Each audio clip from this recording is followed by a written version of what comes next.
Hey, Amy, Yeah, Juan. give me that beat. It's Baseball Shangri-La with Amy Cuevas and Juan Ramirez.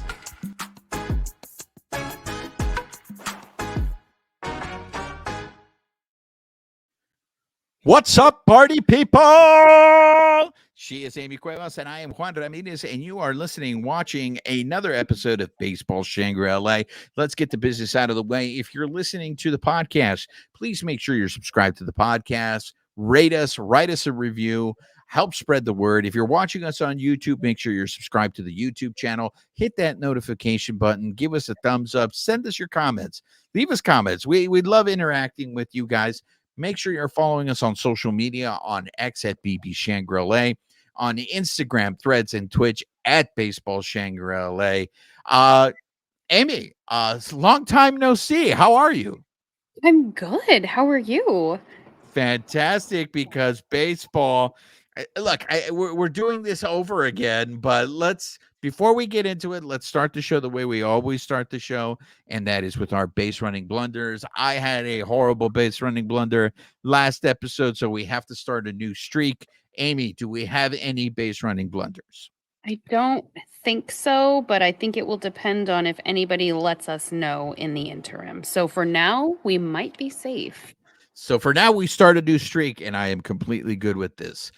This episode is going to be heavy on baseball, everybody, because we have a second opening day now that we are going to be celebrating. The Dodgers played 2 games in Korea, but this is the official home opener in the States that'll be coming up on Thursday.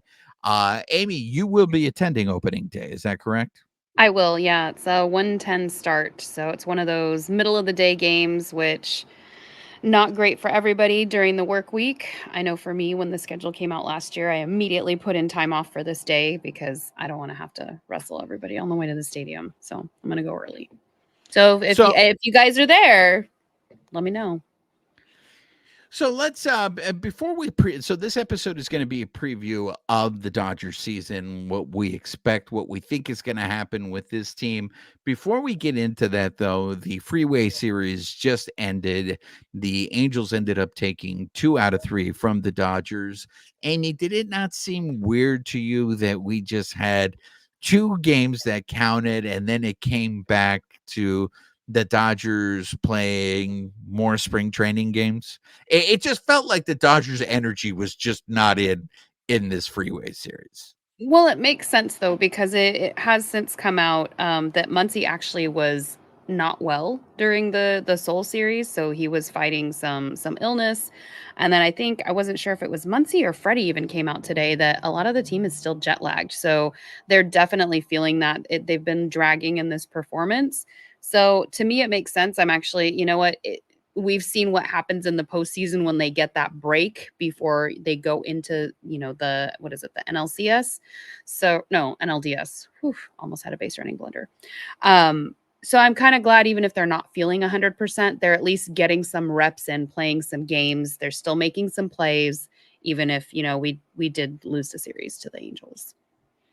Yeah, Freddie was the one that said that they're still Mhm. dealing with jet lag. So hopefully that clears up fairly soon, because they have a 4-game series against the Cardinals, and one of the Cardinals pitchers put up some bulletin board material referring to the Dodgers playing checkbook baseball, and that man will be pitching against the Dodgers, excuse me, on Thursday. So for those who are not familiar with Mr. Miles Michaelis, said about the Dodgers, he's the one that said that they're blue collar from the Midwest and that the Dodgers are playing checkbook baseball. I was not aware that Miles is playing for free.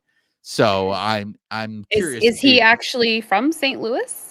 I haven't looked up his stats because I Yeah, mean baseball players are from all over. So that is I wonder where he is from, because I know.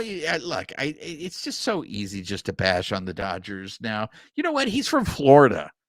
He's from Florida, well, so that's why I always take comments like that with a grain of salt because as we all know, baseball players come from all over. They get drafted. Some get to play for their favorite team. Not everybody gets that benefit. So it's a mixed mash of everybody all over. Talk to your ownership group if you don't like how your team is shaking out. But our ownership group puts money into the team. We've talked about that before. So I'm curious to see how that goes for him on opening day. But yeah, the only thing I think that was interesting about the Freeway Series is we got to see a couple of their young guys, and one of the guys that we saw out in center field was Kendall George, if I'm pronouncing that correctly. Um, and what was very obvious to me is that this kid is very young, he is very raw, and he is years away. So I know everybody was so impressed with how fast he is because he did look like he flew on the base pads. But when you saw him playing in the outfield, it was rough. And what you saw was a guy that's probably going to benefit from a few years down in the minor league system. There was a guy that I ran into today who was really excited about Josue de Paula. And I was just like, bro, everybody is, but that guy is still years away. So, yeah, it was nice to see them have their moment in the Freeway Series. But Give them some grace too, though. This is like it may not be the regular season, but it's still a bigger stage than when you're playing in the minors. You're gonna make mistakes. Our guys make mistakes. Like Lux and Taylor dropped that ball during spring training. Like it happens. Nobody called out that ball yesterday. You know, rookie move. But at the same time, like it is a bigger stage. There are going to be nerves, even though it's the Freeway Series. So he may still be years away, but like I just hope that we give these guys some grace too. Like that's a bigger stage. look, I'm not bashing the kid. No, not saying that. Just to the general everybody. Yeah, I just want to tell everybody pump the brakes a little bit. Yeah, okay, you're excited. It's going to be a while before you see him up in the major leagues. It wasn't just that play in center field, the one that they dropped between him and Teoscar, but it was also the routes that he was taking to balls that were hit in the gap. It was obvious that he still has a lot to learn. I don't even know how long he's been playing center field because the Dodgers love to move people around. So I don't know what position he was playing before he got to the Dodgers organization. But what is apparent is there is raw ability there, and it is speed. And the Dodgers farm system is known for being able to have these players, cultivate them, just mold them into Major League Baseball players. So it'll be interesting to measure not only the growth of Kendall George, but also Josue de Paula. But that was pretty much what I got out of the Freeway Series. It really seemed like the Dodgers just didn't want to be there. And it made sense because you're right. Muncy mentioned it. Federico mentioned it. It seems like the jet lag is kicking their ass, and you just hope that come Thursday afternoon,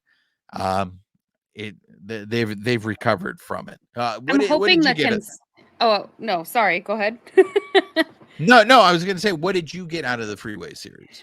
Yeah, I was just going to say, I'm hoping the consistency of just the reps of playing a game, even just getting in for a couple innings, made them a little bit more, I don't know, regulated.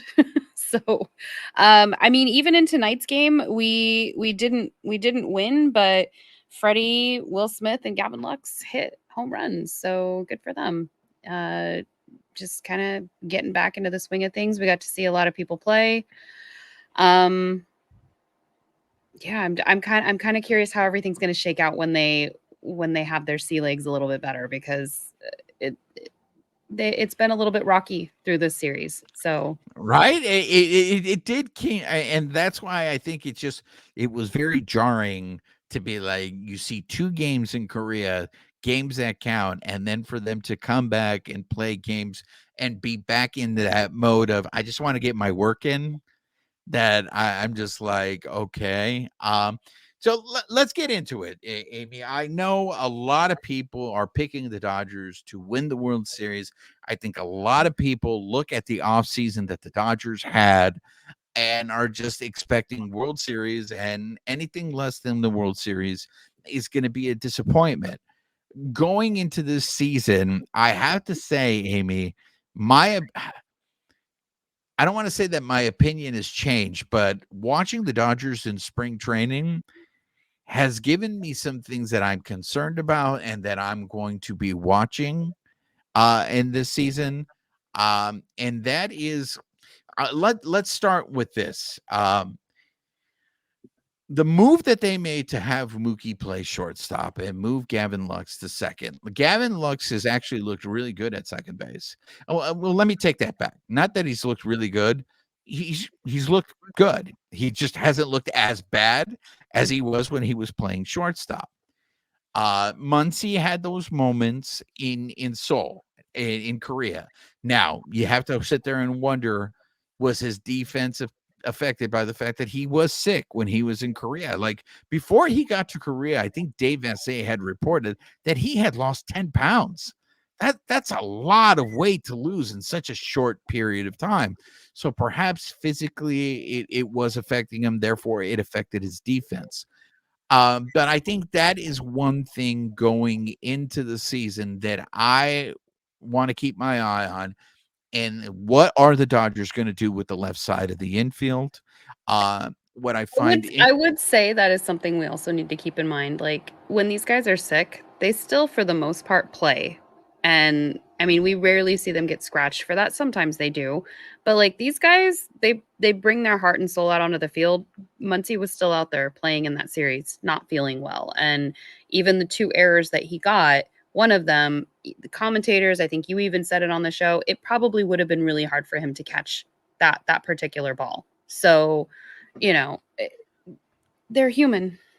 I know I'm going to probably say that till the end of time, but just something to keep in mind. Well, that's to me is how long can you keep Mookie at short? Because what we saw in the Freeway Series was him playing a game where he played second base and Miguel Rojas started at short.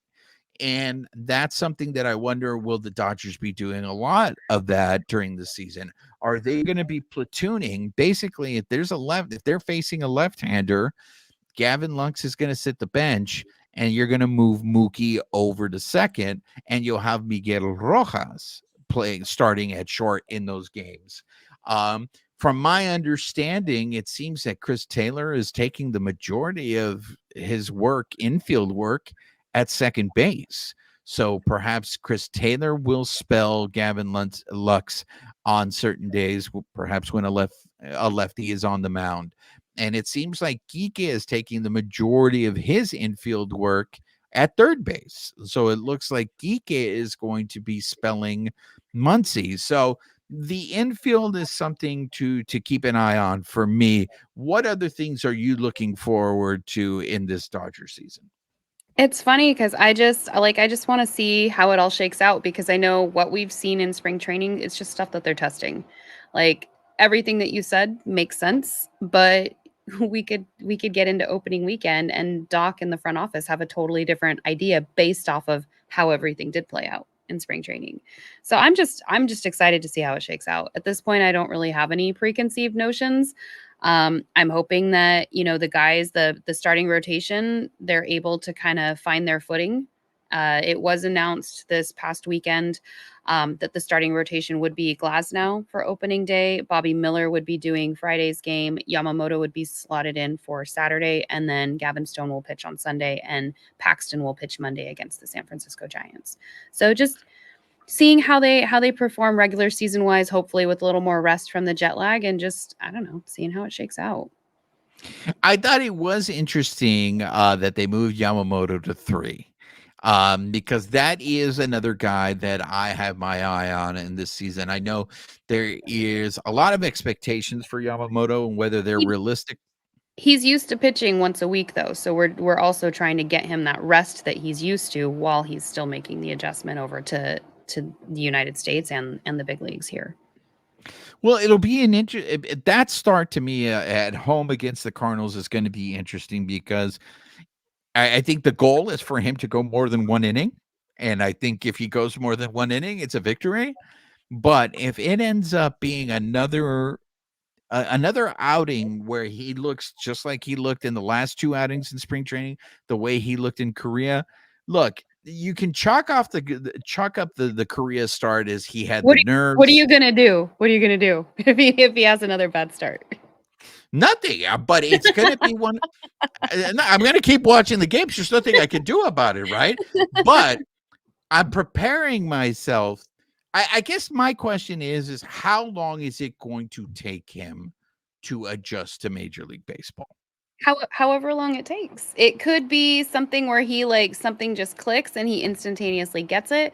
He could be like we talked about Chan-Ho Park got sent down after his first 2 games and then came up later. It'll shake out however it's going to shake out. I'm hoping for the best case scenario that they're actively watching tape and trying to figure this out for him. But I mean, it could take a minute. It could take a minute where like James Outman last year had a great start, got a little wobbly in the middle, but they let him play it out. And now look where he's at as a defender now coming into his sophomore year. It might take having some rocky starts with Yamamoto. And otherwise you either send him down and now we still need to figure out how to bolster the starting rotation, or you leave him up and you let him work it out.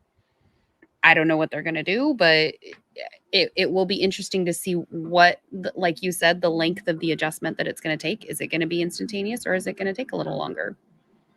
Yeah, I mean, for me, that seems to be the only glaring weakness I think of this team is defensively, you know. But again, we don't know what this team is going to look like if they make the playoffs and going into the playoffs, right?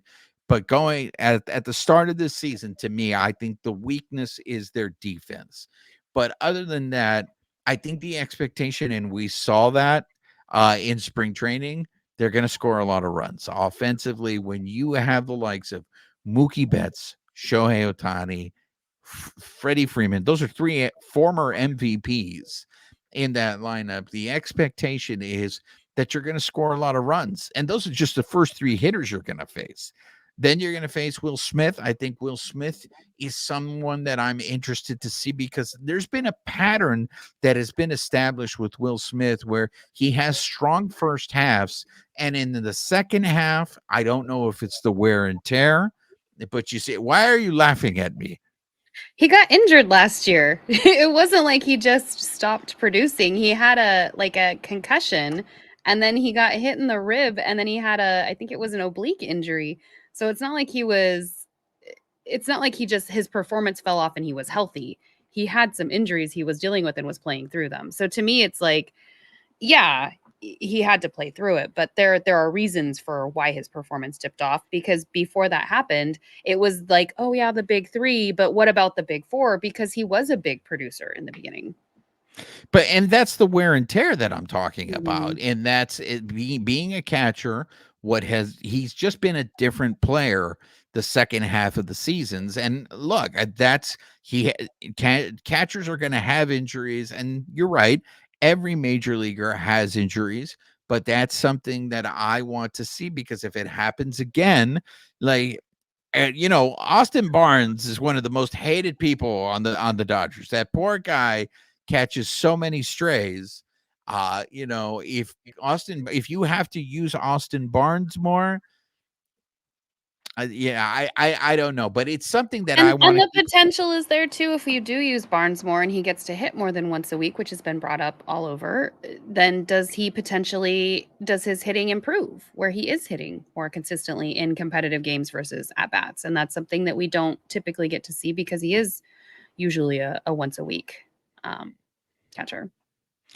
I mean, Max Muncy is a guy who I think you can pencil in over 30 home runs, close to 100 RBIs. The average, I think now you just have to assume is going to be in the low 200s. He doesn't seem like he's a guy that's going to hit for average. I think the concern with Muncy is his defense. I know Dave Roberts was supporting him in Korea and said that the way he played in those games in Korea defensively is not indicative, but we're going to see because if his defense ends up being a real problem for the Dodgers, like how often can you go ahead and put him out there? You have options with this team. You have other players. But I mean, this is what I'm talking about in the lineup. I'm only at the 5 spot. All right. They already have to face Mookie, Shohei, Federico, Will Smith, Muncy, and then now you're going to still get to the Oscar Hernandez. Well, I would also say too in Muncie's favor, and I might have to do a little more research. I'm trying to Google on the side because I can't remember off the top of my head. But Muncie walks half the time too. Like Oh. he's got good plate discipline. That may not translate to his batting average, but I think when we were in the first half of the season, he was like 50-50 on like he's got this many hits, but he's also got that same amount of walks. And then it started to like flip a little bit more. He had more hits obviously than walks, but the number is pretty high for him. He still gets on base, and I think that's something that we forget about him as he's in the lineup. Yeah, so offensively, the Dodgers seem if they do what they're supposed to, like if they do what they've been doing on the back of their baseball card, offensively there shouldn't be a problem with this team. Let's get to the pitching, to the starting pitching. To me, it'll be interesting to see Tyler Glass now is going to get to start on opening day. If he still has some control issues like he exhibited in Korea, but I'm very excited to see what he ends up doing for the Dodgers this year because I know there's a lot of people that are mentioning Cy Young already for him. But the issue is, of course, is his past injury.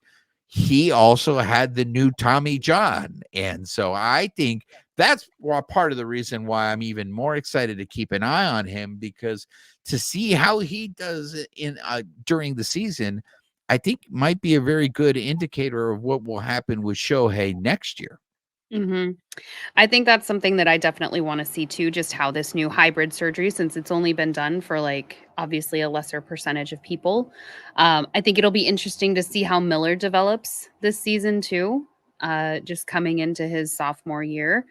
As we already kind of talked about Yamamoto, but Stone's getting the nod to be in the starting rotation. So it'll be he had a little bit of a rough outing last night, but technically it was really just, like you said, 2 pitches. And that was the change in the game. So hopefully he kind of finds his grounding in this as well. And then Paxton, just seeing him play out in a Dodgers uniform. Yeah, and so and that's I mean, you have that. You have those 5 starters. I think Gavin Stone is someone to keep an eye on. Is he ready to take the next step? The experience that Bobby Miller had last year is what is he going to do to build on that season? And look, Walker Buehler pitched at Dodger Stadium. He faced some hitters. So they don't know yet what the timeline is for Walker Buehler. He also took But a comebacker yesterday, I think to his leg.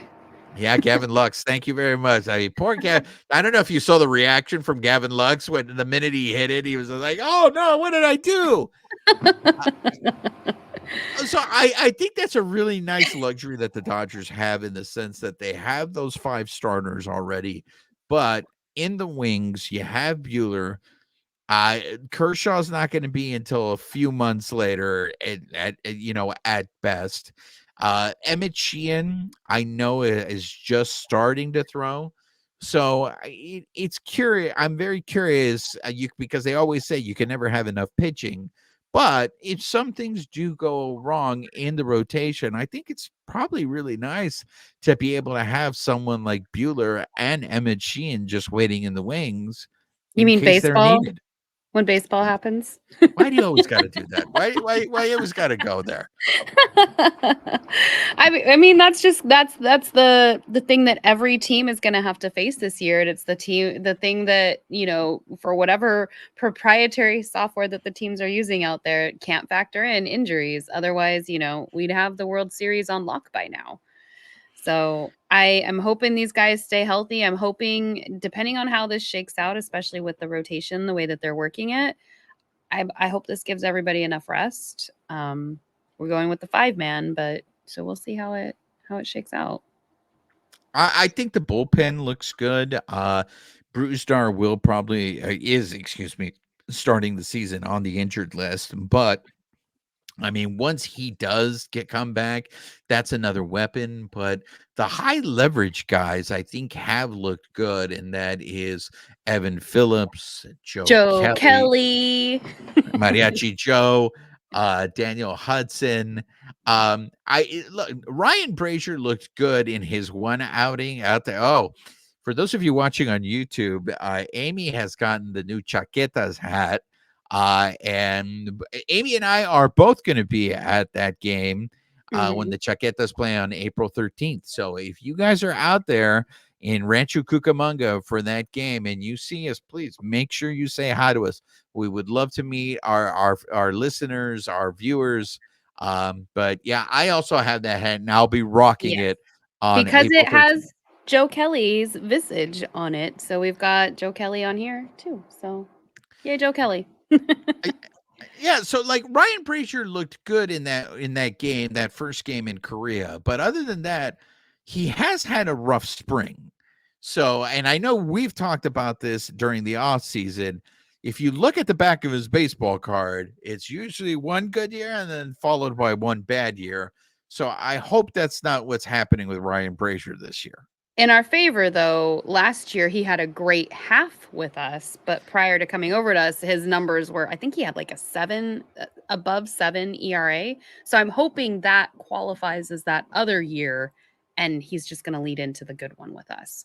And something else to keep in mind, just again, back of our heads, they had a shortened spring.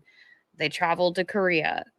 Some of them still haven't resettled, and so there's been a lot going on for these guys as we're getting ready for the regular season where they didn't really have the regular consistency that they normally would. Yes, they're baseball players. Yes, they're professionals and they will adjust, but just some things to keep in mind too when we're looking at their spring compared to others. I think it was announced today too that technically the Dodgers won the Cactus League. So Yeah, even with the shortened spring and some of the, shaky performances that we saw, the Dodgers still came out. So, way to go, Cactus League winners. And that's the thing. This is the reason why I can't bet against this team because as much as I sit here and I will point out flaws or things that I'm concerned about, these guys always seem to find a way to win games during the regular season. So this is my prediction for the season, Amy. I think they're gonna go. I don't want to say it's gonna be a slow start. But I feel in the beginning, I think they're going to feel the effects from the Korea trip. I could very easily see them playing 500 ball in the first couple of months. But then, like it's happened in the last few summers, the summers come and then they go on this ridiculous tirade and they just end up winning so many games. So I expect let's go ahead and I think the Dodgers are going to win about 100. I have them winning 102 games. Oh, you've gone down. I think previously you were at 104. Was I? Because I was initially at 105 plus or minus, so my minus would have made us tie with the 100 with the 104. So you've gone Yeah. down to 102 now. Okay. Yeah. Now that the more and more that I think about it, I think I might even go lower. I think I want to Whoa. get into this National League West. Okay, wait. If you're going lower, are you sticking at 102 or are you gonna come down? I mean, there are some things that I'm just concerned about, and I don't know how the Dodgers are going to address it. And that is, I think health is always a concern with this team. Uh, Mhm. you know what? Let's just do this over or under on 100. So you're going to take the over on 100? Okay, yeah. I'm still sticking with my 105 plus or minus a game, but yeah, I'll take the over on 100. You're gonna take the I'm going under? to, I'm, yeah, I'm going to I go with the still under. say they win the division, but okay. I Mm, agree with you. I think they win the division. I think the Shohei situation, I think, is a shadow over their season, and that how we because we still don't know how this is going to play out. sure. We know that there's an investigation, but if that ends up taking a turn, how does that impact the team? All right. Um, I'm writing this down. Just noting this right here. Yeah, I feel like the information has changed, and so I'm gonna go with under 100, but I still think they're gonna win the division. Same. Uh, and I'm saying that because I think at least in the first half of the season, I think there's gonna be a dogfight in this National League West with the moves that they made, and it was just within the last day that it was announced that Jordan Montgomery signed with the Serpientes. And so I think that the Diamondbacks have a really nice starting rotation. They signed Eduardo Rodriguez. They have Zach Gallen, and now you add Jordan Montgomery to that. I feel they they have a good rotation. They also added Jock Peterson. uh, I'm curious to see how Corbin Carroll bounces after his rookie season, but I do like that starting rotation for the D-backs. Zach Gallen, you have Merrill Kelly, Eduardo Rodriguez, Jordan Montgomery, and Brandon Fatt looked pretty good in the postseason for the Diamondbacks. So I think the Diamondbacks starting pitching is probably going to carry them for a bit. Which is what they What did last year. They came out and they spanked us last year in the Yeah. beginning, and then they had that dip in the summer, and then they came back firing on all cylinders at the end. So, like, they had a pretty good season last year too. There's a reason we went up against them. Those 3. So Arizona definitely is at the top. Like, I still have us leading the division. I have Arizona next. San Diego and San Francisco, I don't know how they're going to shake out. I know they got some acquisitions this year. I'm not even bringing Colorado into this conversation. Um, Yeah, unfortunately the Rockies it's didn't they going to get be like a D minus in the grading for this off season? So you know what? Maybe they'll surprise us. But I think I want to see how the season shapes up to see how San Diego and San Francisco are going to shake out, because I think with new management for both, everybody kind of getting comfortable, getting settled in, I think that's going to impact how they move forward through the season. the Giants made some moves that I thought were interesting with the acquisition of Jorge Soler. I'm curious to see what Matt Chapman ends up doing because there was a big drop off with Matt Chapman last year. There's just a part of me that feels those Giants are going to end up having like that season that they had where they won 100 games and won the division during this streak that the Dodgers have. Like But baseball, like here we baseball. go. I mean, with the acquisition of Blake Snell, that's going to help them a lot. And Logan Webb seems to be a pretty steady pitcher. I mean, they acquired Robbie Ray, but Robbie Ray is coming back from Tommy John, so they don't even know if he's going to pitch. I think if they had Robbie Ray, I think what's happening here is very interesting in the division is all these teams are loading up on left-handed pitchers. And we know that the Dodgers lineup is different when they're facing left-handed pitchers. They go with a right-handed heavy lineup, and I don't think that lineup is as good as the left-handed hitting lineup. That's the reason why they ended up signing the Oscar Hernandez. So I do find it interesting, but looking at the Giants roster, I don't know. I think I got enamored by all these acquisitions that they made, but I think there is a concern, especially with that stadium, of how they're going to score runs to win games. And after Blake Snell and Logan Webb, I don't know if you can trust that starting rotation. I mean, I definitely like the Diamondbacks starting rotation more than I like the Giants. I think for right now, the Diamondbacks are the team to beat in the division. Like I said, San Diego and San Francisco, we're going to see how they shape up as they start to gel a little bit more with their new situations. It'll definitely be interesting. I'm thinking it probably won't be like last year where it was us by a landslide and then everybody else. So we might go more head to head with the Diamondbacks this year. So we'll see. Yeah, and I don't know. I feel like people are sleeping on the show pods. I mean, getting Dylan Cease. I mean, I understand that his ERA was almost 5 last year, but at least on paper, if you look at the names, Yu Darvish, Joe Musgrave, Dylan Cease, Those, that their starting rotation may be, something that can keep them in the race. They did acquire Michael King from the Yankees, and he had an ERA under 3 last year. They're not a slouching team. It's just can they gel together? Because we saw the team that they had last year, a lot of names. It was just that they couldn't gel. So if they can figure it out this year, then yeah, they're definitely going to be contenders in this NL West race.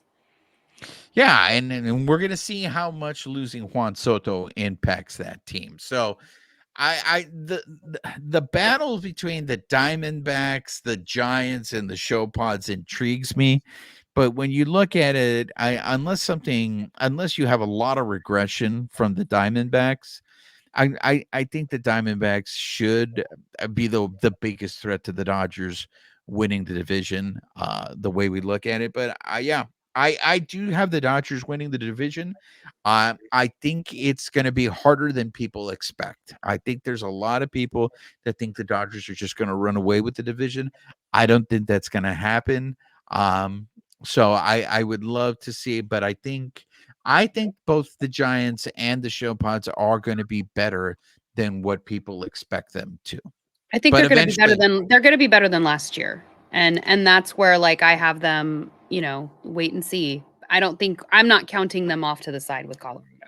So, neither and do they I. and they and they always play up to us. So no matter how they do division-wise against other teams, when they play us, they always play up. So those series are going to be action-packed no matter what. And it just seems like all these teams are just going to beat up on the Port Rockies. So I feel bad for the Colorado Rockies fan. Let's get into some predictions for the season. So we have the Dodgers winning the division. Do you see anybody on the Dodgers winning any individual awards, Amy? Whether it be MVP, Rookie of the Year, Cy Young? Um, I mean, possibly. I'm kind of rooting for Mookie, whichever position he ends up at, to get, that Golden Glove. So we'll see. And the fact that we have three, MVP caliber players, we've got Shohei, who was the AL MVP last year. We've got Mookie and Freddie, who were both runners up for the National League. I think it'll be interesting to see where that shakes out. So yeah, I mean, we've got good players on the team. It may take a minute for them all to gel, and we might see those ups and downs play out throughout the season. But I think award wise, like that we've got as good a talent as some of the other teams out there. So I don't know. What are your thoughts on some of those categories? I don't think anyone from the Dodgers is going to win MVP, and that's because I feel like they're going to take votes away from each other, like what we saw last year. Yeah. Between Mookie and Federico, I think we're going to see the same thing this year. I think people aren't going to. I mean, there's a part of me that feels like Mookie's going to have a huge season, having Shohei hitting behind him. But I And just that's feel kind at of the what we saw last year too. Like Mookie had a huge season and then Freddie did his consistent thing that he always does. And yeah. I feel like that's how they show up each year. Mookie's just like stepping it up from whatever his performance was last year, and then Freddie's just like coming slow and steady like right behind. Yeah, and so I feel like the voters will use that against them. So that's why I don't think anybody will win MVP. In terms of the Cy Young, I do think Tyler Glasnow might be the best bet for the Dodgers, but I don't know. There's something about Bobby Miller. That guy just seems like he is a beast. He wants to get better, and he seems to have the stuff. I mean, this is a guy who's got 4 pitches, and he throws them all well. So in terms of the Cy Young, I think maybe those guys. Um, and then I mean, again, I remind everybody, Yamamoto is a rookie. Could he be a contender for Rookie of the Year? What are your realistic expectations with Yamamoto? I mean, it's a possibility. I'm like I said earlier, I'm hoping he adapts sooner rather than later because how awesome would that be to have that happen again, right? Have another guy come in rookie of the year and, just have a great year. We have a pretty good history of players coming in and doing that. So it'd be nice to see him find his game. But I think more realistically it would be as far as Cy Young, like Glasnow, potentially Miller. Okay, so let's get into it. I think the Dodgers win the division. I know this is going to be very unpopular to people. I don't think the Dodgers are going to make it to the World Series this year. So I have my World Series pick is the Bravos, and I know this is going to piss off even more people, but I think the Astros. The Astros always seem to find a way. So yeah, I'm gonna go chalk. I just think that Bravos team is so loaded, and Chris Sale, he's pitching well, and they don't even need him to be at the top of the rotation. Um, I think that's a tough division too. I think the Phillies and the Bravos are going to beat themselves up. But I'm reluctantly making these picks because, of course, I'm always proven wrong on them. But I'm concerned about the Dodgers' health, and I'm always concerned about them in the postseason. There's something that happens to them in the postseason, and there's no answer to it. Unless Baseball. you know, Baseball is the answer. Baseball. unless Shohei really is the difference maker there. But I have them in the playoffs, but I don't think they're going to make it to the World Series. What are your predictions, Amy? I don't have any World Series predictions yet. It's too early for me. You don't want to play this game with me? Well, I thought we were ranking the NL West, so I Wait, didn't. I was ranking the West. but you don't have any end of the season predictions? Um, I'm gonna go more hopeful and hope it's the Dodgers. Will that realistically happen? I don't know. I need to. I'm more data driven. I need to look at numbers. I want to look at last year a little bit more. I don't have the World Series yet. I'm still more focused on more like, all right, how many wins are we gonna get? I was more kind of looking at the opening series. How do we think that's gonna shake out? And you're like at the end of the season already. And I'm like, oh, I'm not there with What? you, pal. I don't understand why you don't want to play this make believe game.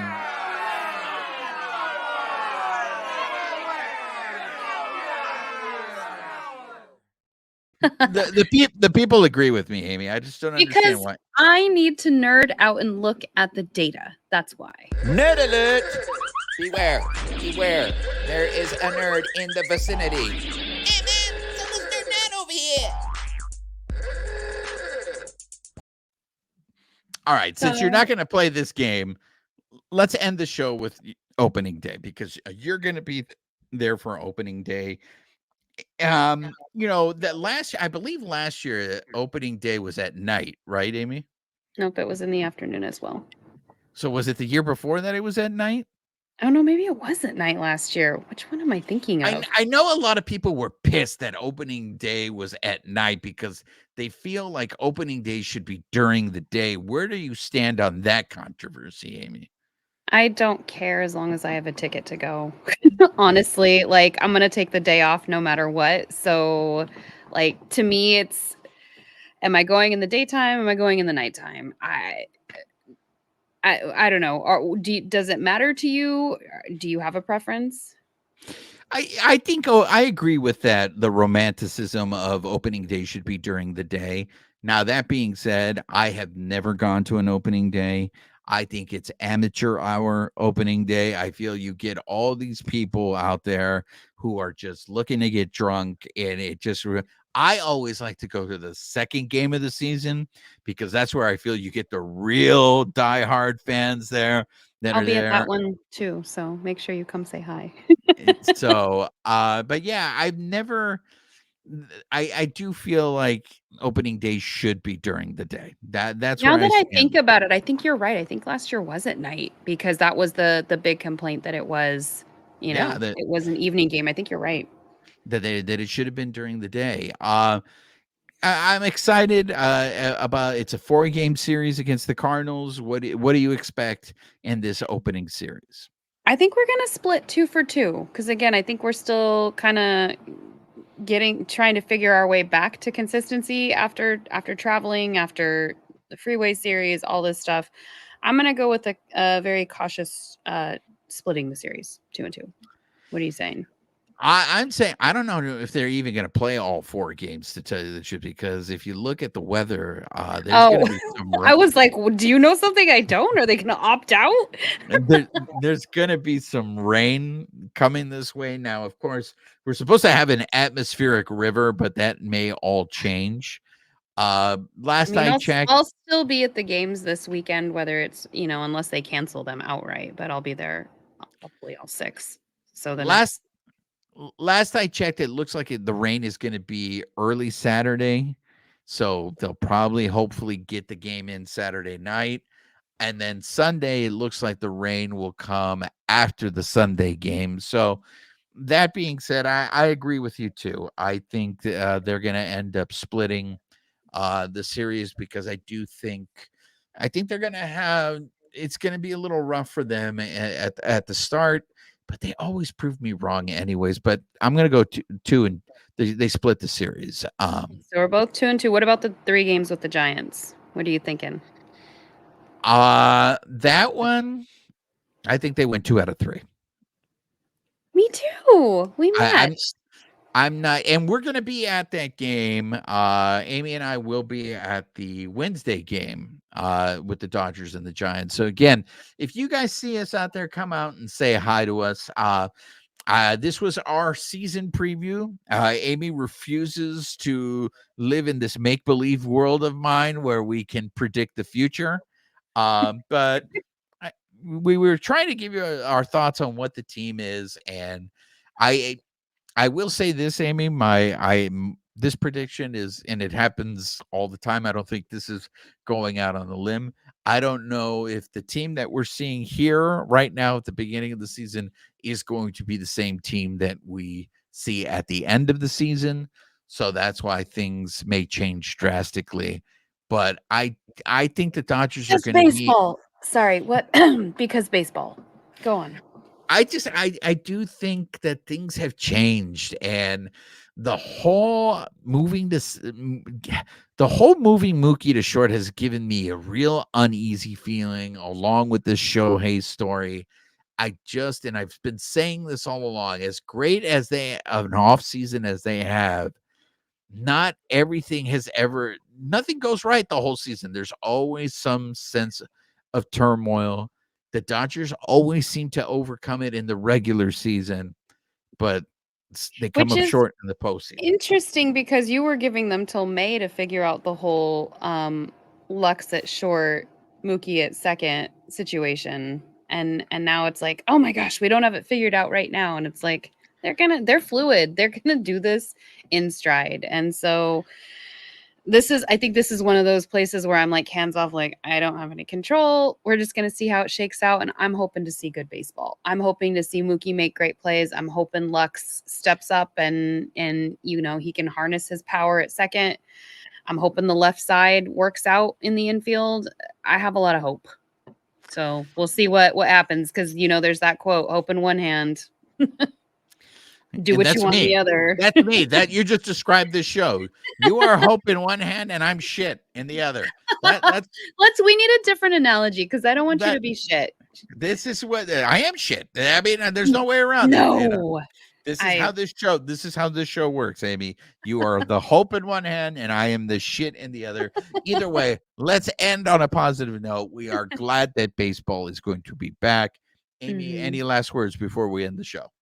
By the time you're listening to this, tomorrow could be opening day, or whenever you get to it later, it could be opening day that day. Absolutely. So again, let's get some business out of the way. If you've been listening to us on the podcast, please make sure you're subscribed to the podcast, rate us, write us a review, help spread the word on the podcast. If you're watching us on YouTube, subscribe to the YouTube channel, hit that notification button, give us a thumbs up, leave us comments. We love interacting with you guys. Make sure you're following us on social media, on X at BB Shangri-La, on Instagram's Thread and Twitch at Baseball Shangri-La. She is Amy Cuevas. I am Juan Ramirez. You have been listening or watching Baseball Shangri-La. Amy, say goodbye to the people. Goodbye, people.